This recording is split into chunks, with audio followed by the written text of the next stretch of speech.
Pernahkah Anda merasa terbebani dengan permintaan orang lain, tetapi sulit untuk mengatakan tidak? Atau mungkin Anda pernah merasa kelelahan karena terus-menerus memenuhi harapan orang lain, bahkan ketika itu merugikan diri sendiri? Mengapa kita seringkali merasa bersalah ketika mencoba menetapkan batasan dalam hubungan? Ini adalah pertanyaan yang sering muncul ketika berbicara tentang menetapkan batasan yang sehat dalam hubungan baik dengan teman, keluarga, pasangan, atau rekan kerja. Batasan bukanlah tanda egoisme atau ketidakpedulian, melainkan sebuah bentuk penghormatan terhadap diri sendiri dan orang lain. Tanpa batasan yang jelas, kita bisa kehilangan kendali atas waktu, energi, dan emosi kita sendiri. Namun, bagaimana cara kita bisa menetapkan batasan dengan tegas tanpa merusak hubungan yang telah terjalin? Jika Anda ingin terus mendapatkan wawasan menarik tentang pengembangan diri, jangan lupa untuk like, komen, dan subscribe channel ini agar tidak ketinggalan video terbaru. Menetapkan batasan dalam hubungan adalah salah satu keterampilan penting yang perlu kita kuasai agar dapat menjalani hidup yang lebih sehat secara emosional dan mental. Bayangkan jika kita terus-menerus berkata ya pada segala sesuatu, bahkan ketika kita sudah merasa lelah atau tidak nyaman, lama-kelamaan kita akan kehabisan energi dan merasa terjebak dalam situasi yang sebenarnya bisa kita hindari. Oleh karena itu, penting untuk memahami bahwa menetapkan batasan bukan hanya tentang mengatakan tidak, tetapi juga tentang mengenali kebutuhan dan nilai diri sendiri.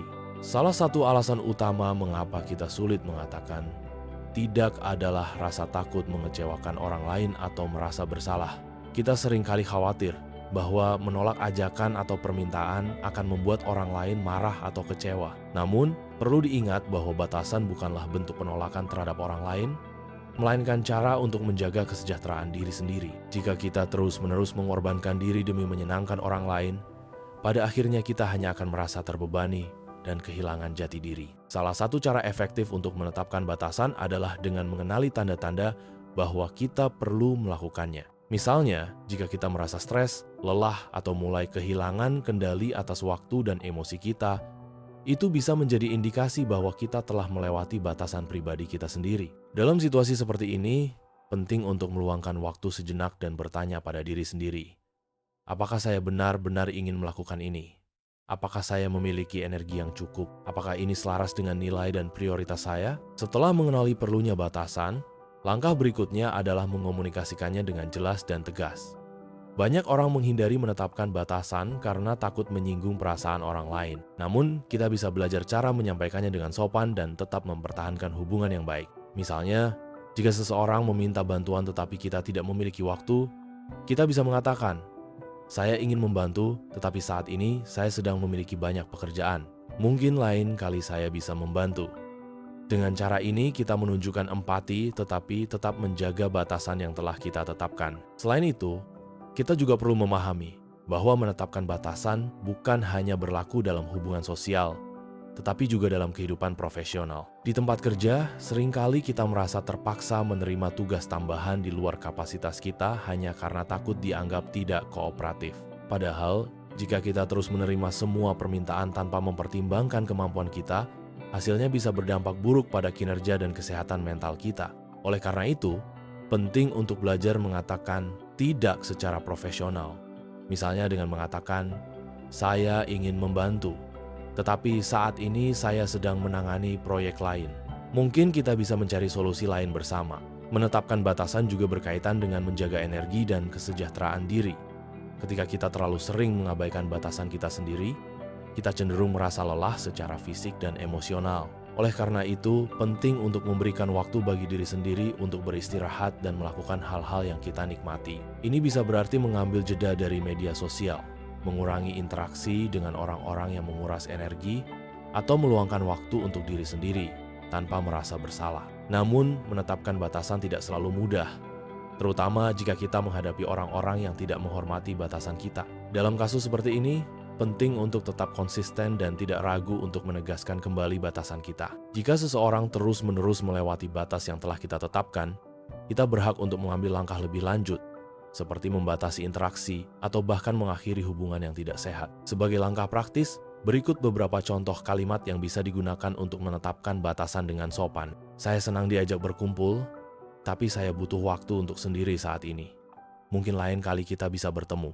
Saya menghargai pendapatmu, tapi saya merasa lebih nyaman mengambil keputusan ini sendiri. Saya tidak bisa membantu saat ini, tapi saya bisa merekomendasikan seseorang yang mungkin bisa membantu. Dengan belajar menetapkan batasan yang sehat, kita bisa menjalani hidup dengan lebih seimbang dan bahagia.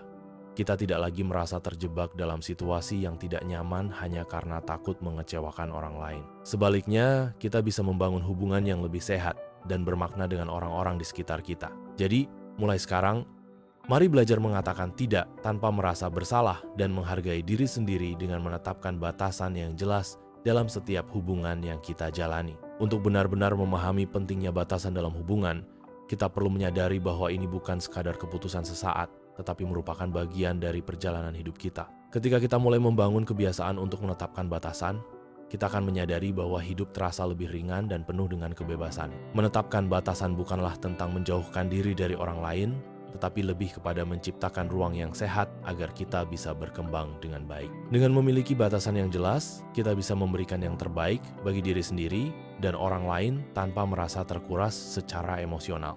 Menghargai diri sendiri adalah langkah pertama untuk membangun kehidupan yang lebih harmonis. Jangan takut untuk berbicara jujur tentang kebutuhan dan perasaan kita. Orang yang benar-benar peduli dan menghormati kita akan memahami bahwa batasan bukanlah bentuk penolakan, melainkan sebuah tanda bahwa kita memiliki kesadaran untuk menjaga keseimbangan hidup. Dengan menetapkan batasan yang sehat, kita membuka peluang untuk hubungan yang lebih berkualitas dan penuh makna. Dalam filsafat stoikisme, menetapkan batasan adalah bagian dari menjaga ketenangan batin dan mengendalikan apa yang ada dalam kendali kita. Seneca pernah berkata, "Orang yang selalu menyenangkan semua orang tidak akan pernah bahagia." Artinya, kita tidak bisa selalu mengorbankan diri hanya demi menyenangkan orang lain. Marcus Aurelius juga mengajarkan bahwa kita harus hidup sesuai dengan nilai dan prinsip kita sendiri tanpa terlalu terganggu oleh ekspektasi orang lain. Dengan memahami bahwa kita tidak bisa mengendalikan pendapat atau reaksi orang lain, kita akan lebih mudah menetapkan batasan tanpa merasa bersalah. Menjaga keseimbangan dalam hidup bukanlah bentuk egoisme, melainkan bagian dari kebijaksanaan dalam mengelola energi dan waktu kita. Dalam filsafat stoikisme, menetapkan batasan adalah bagian dari menjaga ketenangan batin dan mengendalikan apa yang ada dalam kendali kita. Seneca pernah berkata, "Orang yang selalu menyenangkan semua orang tidak akan pernah bahagia." Artinya, kita tidak bisa selalu mengorbankan diri hanya demi menyenangkan orang lain. Marcus Aurelius juga mengajarkan bahwa kita harus hidup sesuai dengan nilai dan prinsip kita sendiri, tanpa terlalu terganggu oleh ekspektasi orang lain. Dengan memahami bahwa kita tidak bisa mengendalikan pendapat atau reaksi orang lain, kita akan lebih mudah menetapkan batasan tanpa merasa bersalah. Menjaga keseimbangan dalam hidup bukanlah bentuk egoisme, melainkan bagian dari kebijaksanaan dalam mengelola energi dan waktu kita. Jika ada yang ingin kamu ketahui, tulis di kolom komentar. Sampai jumpa di video berikutnya.